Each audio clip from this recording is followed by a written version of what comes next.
One of the words that rose in the conversations that we had yesterday about what we come into this place to do and connect with is wisdom. Here are two passages that remind us of the role that wisdom plays in this ancient tradition.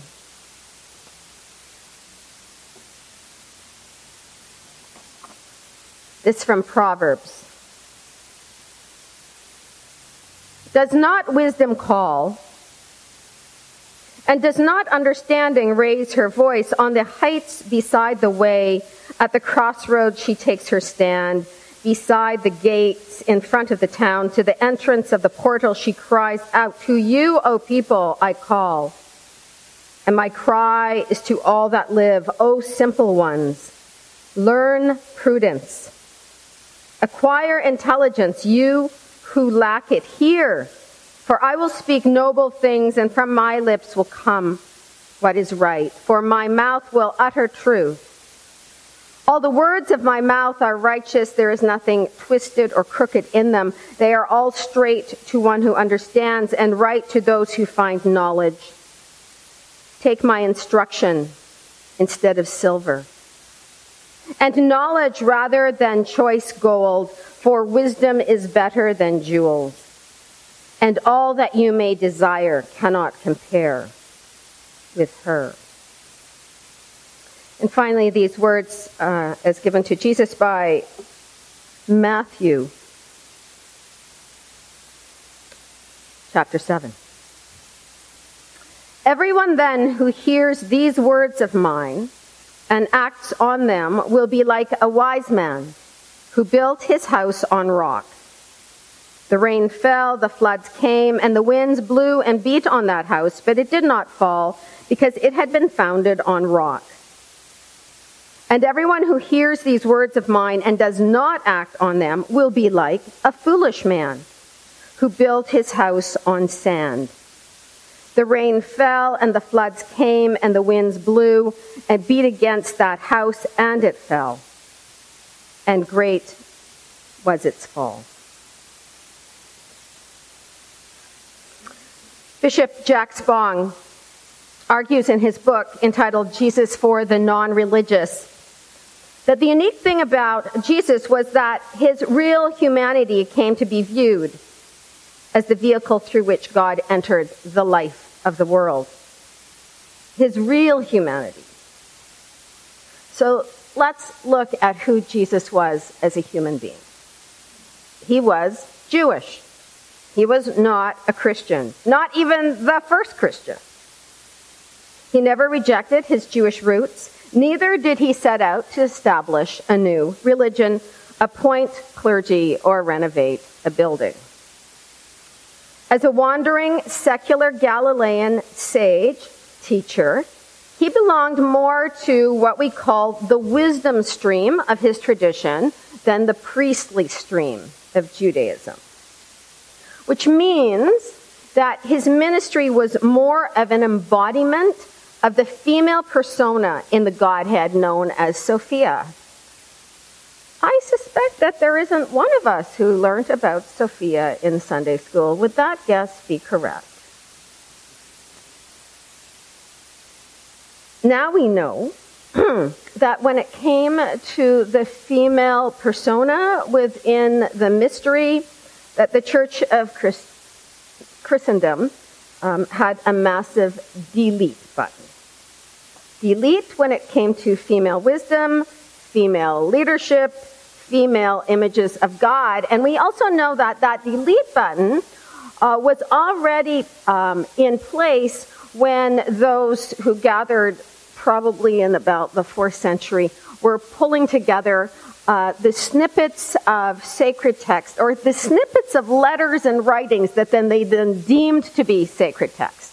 All right, so very little female wisdom, leadership, etc. makes its way actually into the Bible because those delete buttons were already being pushed like mad. And so the female element within the Godhead became the Holy Spirit. within the Christian tradition. Yet everyone who knew the origins of the word understood that the Holy Spirit, Ruach, was intended to represent the female energy in the mystery. But within the Judaic tradition, the wisdom element of the divine was female, and this wisdom, this feminine spirit, worked in partnership with that male energy that was also included in the persona of the divine. And remember, as we're talking about the divine, we're always talking about a mystery, which means that all of our language is metaphor. So we bring words so we want to say, well, here is how the female energy works out in the mystery. This is how the male energy works itself out in the mystery. But even those are human constructs.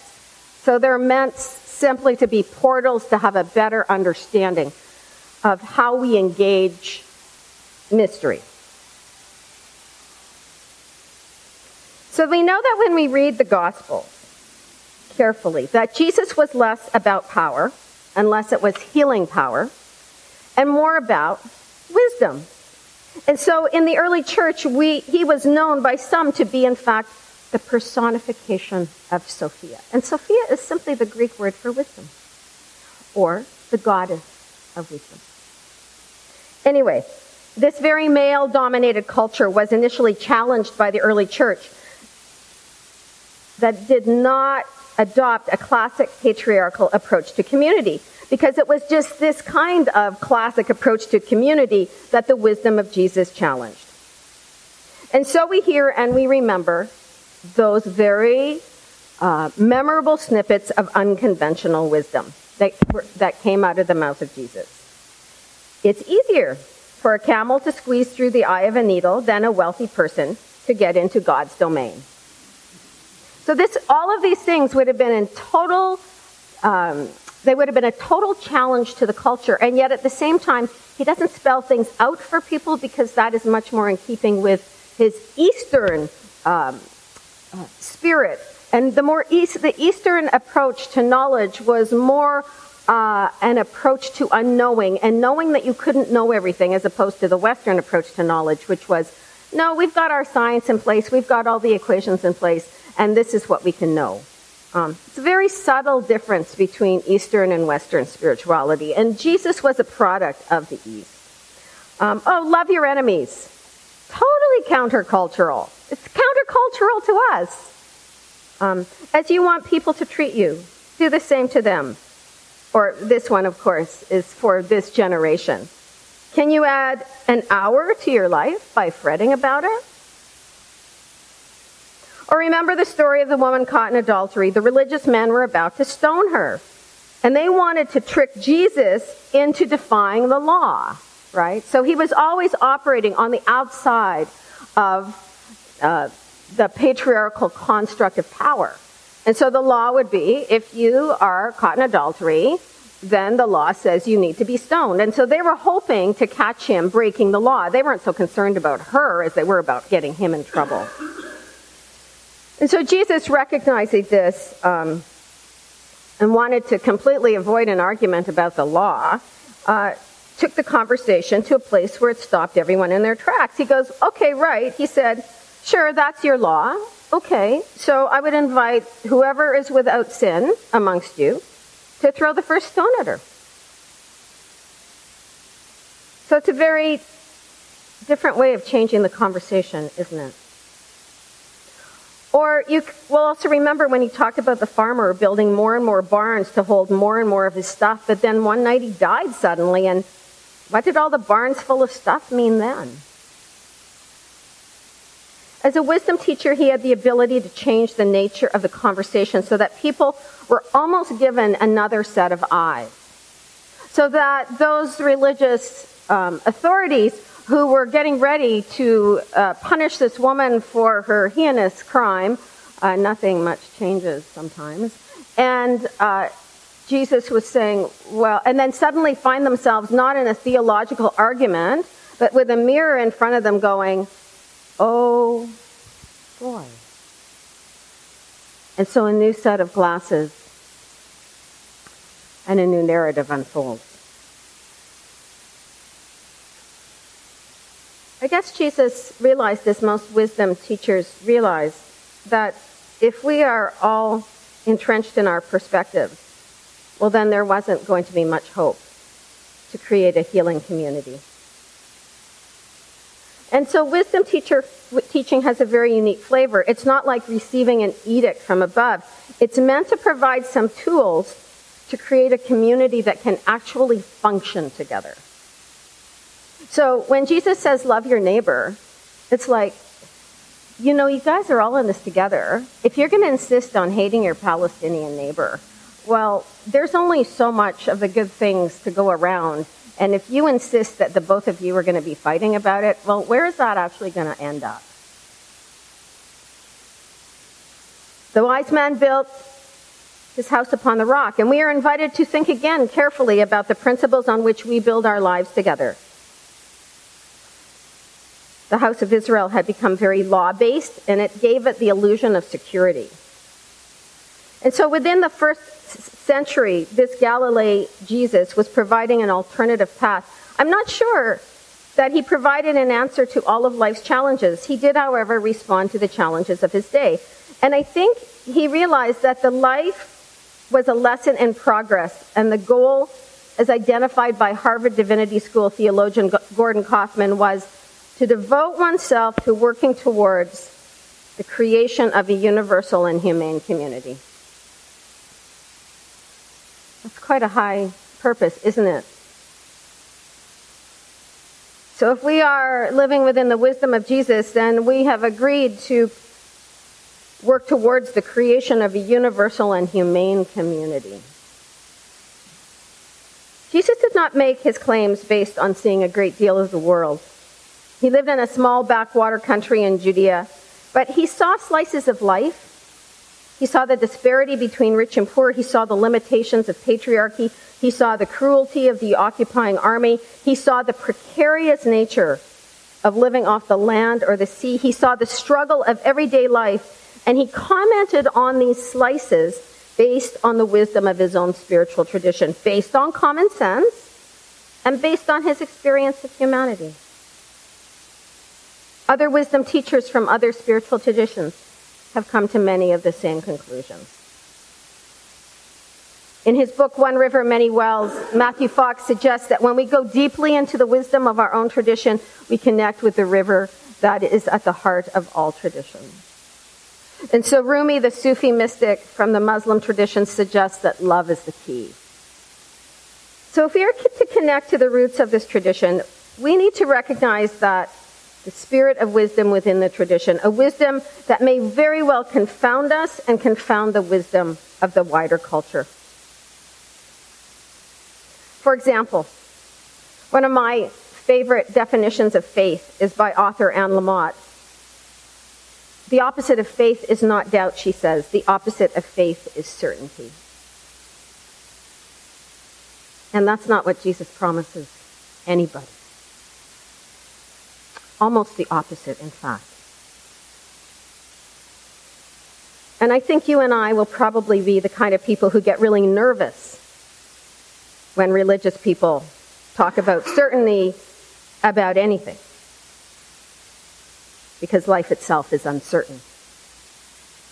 And Jesus spent his days living among people whose lives were uncertain.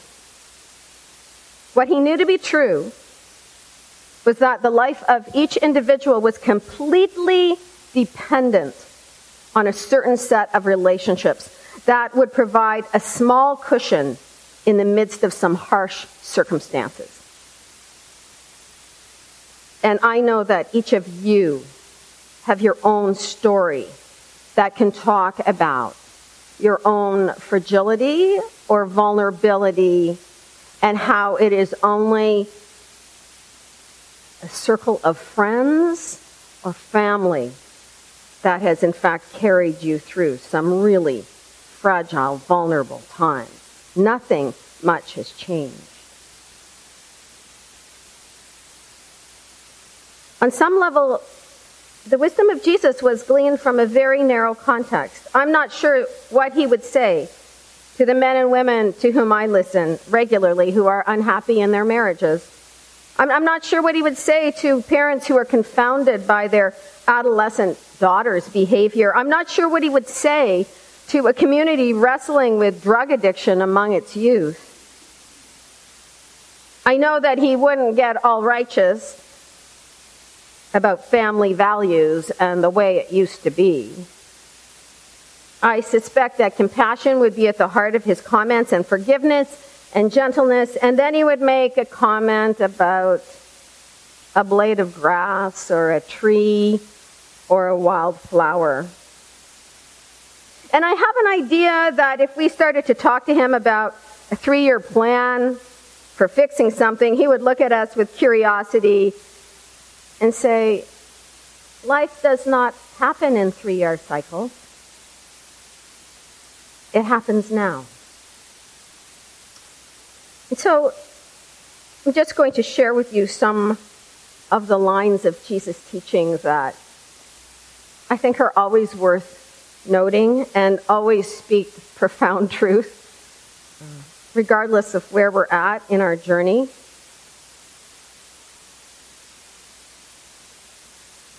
Life is short, so stop worrying about the things you cannot change. Life is short, so stop slaving to accumulate stuff. Life is short, so have some fun. Life is short, so get your priorities straight now. Life is short, so forgive yourself and everyone else. Life is short, so love it with all your heart and soul and mind and strength. Lean into the mystery, be awestruck by the wonder of it all, unless you have a better idea. That is all coming from the wisdom of Jesus, who provided us with a portal for living deeply into relationships with ourselves, with our neighbors, with the world around us. It's a different conversation when you go through the door of wisdom than it is when you go to the priestly door. And I'll close with just a comment about that. So the priestly element of our tradition is that whole element that talks about sin and salvation and sacrifice. I think we grew up with a lot of that in Sunday school, actually. And I think that the Church of Christendom framed its life and its understanding of life around that construct of sin and salvation and the need for forgiveness. And what the Church of Christendom did is it created a whole priestly tradition coming out of the priestly tradition of Judaism that took the death of Jesus and made the death of Jesus central. And, this is an archetype. And by probably the 11th century, we were all held hostage to a construct that said that the creation was bad and shameful, and it was only in God's sacrifice of Jesus that we have been redeemed. That is just such a narrow part of the whole body of traditions that we have received. And when you go in through the door of the wisdom tradition instead, I think it just changes the conversation completely.